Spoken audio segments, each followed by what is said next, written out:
Another important feature of agent-based modeling is that it can handle network analysis. So here we're going to show how networks can impact the implementation of an intervention. The simplest network effect occurs when there are only two people. So here we see two patients who may be friends or who are otherwise connected together. One of the patients has a lower willingness to quit, whereas the other patient has a higher willingness to quit. And in this simple network, we just show a very basic effect. Here, the patient with a lower willingness to quit will have a tendency to decrease willingness on the other patient, whereas a patient with a higher willingness to quit will tend to increase the willingness of the other patient. To make this less abstract, let's think about smoking for a moment. So the patient with higher willingness to quit may have not smoked for a long period of time, and this may provide some motivation for the other patient to also stop smoking for as long as possible. On the other hand, the patient with lower willingness to quit may be enjoying cigarettes every few days. And this may influence the other patient, who initially had a higher willingness to quit, to really start considering smoking cigarettes so that that patient can also have the enjoyment associated with smoking. On the right side of the slide, we show this network effect on the patient models.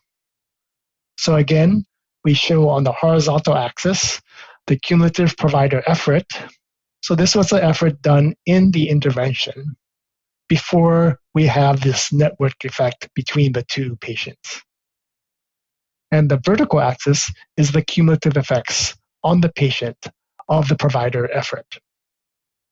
And we see that the patient with a higher willingness to quit has a line that is steeper in slope, showing greater responsiveness to the provider.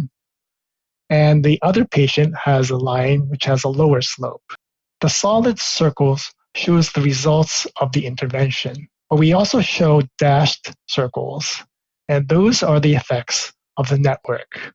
So here we see that the patient who had a higher willingness to quit has a reduced cumulative effect. So in other words, the network has reduced the willingness to quit of this patient, and that is because of this network effect. On the other hand, the patient who had a lower willingness to quit has a dashed circle that is higher than before, and that is because of the network effect, where the patient is motivated to be more willing to quit and has a dashed circle that is higher than before. So in this next slide, we show something that is of major concern in implementation processes. And that has to do with what happens to patients when they leave the intervention site. So here, in this case, we see a patient who has a fairly high willingness to quit due to the effects of the intervention. And this patient returns back to his or her social environment where there may be other people, other peers, who have less willingness to quit. And as indicated in the previous slide, the network effects will have a tendency to decrease willingness to quit on this patient. So on the right side, we see the patient model again, and we see the solid circle showing the initial cumulative effects on the patient that was achieved through provider effort in the intervention. And then we see the loss of provider effort that is due to this social environment where the peers have less willingness to quit. So the initial high willingness to quit shown by the solid circle has now moved downwards to the dashed circle because of this network effect. Now we move back to the intervention site and we look at the network influence in group sessions. So on the left, we see a small group of 4 group participants. And here we show the network effect on each participant on everyone else on the group. And as noted earlier, we have a case mix here. So there are some patients who have a greater willingness to quit and others who have a reduced willingness to quit. On the right side, we show these 4 patients each with their different curves. And we also see the cumulative provider effort and the cumulative effects of the provider effort by these 4 solid circles. This is the provider effort outside of the group sessions.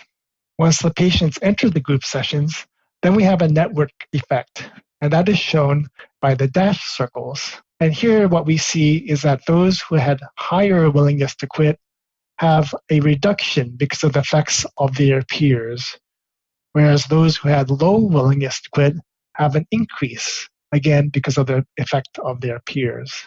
And what happens here is that there is this convergence towards the average, and this is shown by the bold horizontal line, which represents the average of the 4 patients.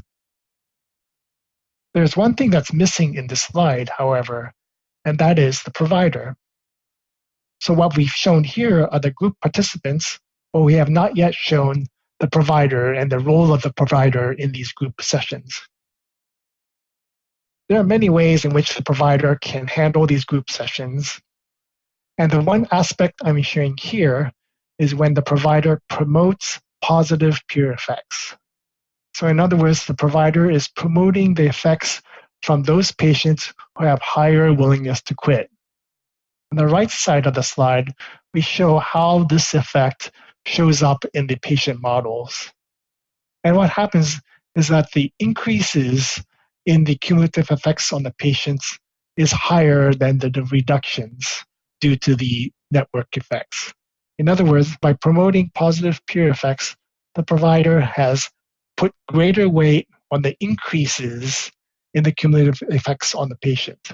And the net effect is a higher average, shown by the bold horizontal line, which is higher than before when there was no provider. Our final slide on network effects is shown here. In this case, we're showing the feedback between the patient and the provider. We begin with the provider, who puts effort into helping the patient. Then the patient responds with progress, with higher willingness to quit. Feedback occurs when the provider responds to the patient's progress, perhaps by providing even greater effort. This is shown on the right side of the slide, where here we have an initial circle showing the effect of the provider's effort on the patient, and then another circle showing additional provider effort in response to the patient's progress. The net effect is that the patient also gets higher cumulative effect. This feedback effect is an important effect that we can model using agent-based simulation. And we believe this is a very powerful effect that can increase the effects and the impacts of interventions. So I hope you found this lecture helpful in learning about agent-based modeling and how it can be applied towards mental health services research. If you would like more information about advanced methods, then please look at the website of the ALACRITY Center at Johns Hopkins. So the website is shown here and is also available as a clickable website on the lecture page. And we also show here our Twitter address. Thank you for your attention, and it was a pleasure speaking with you.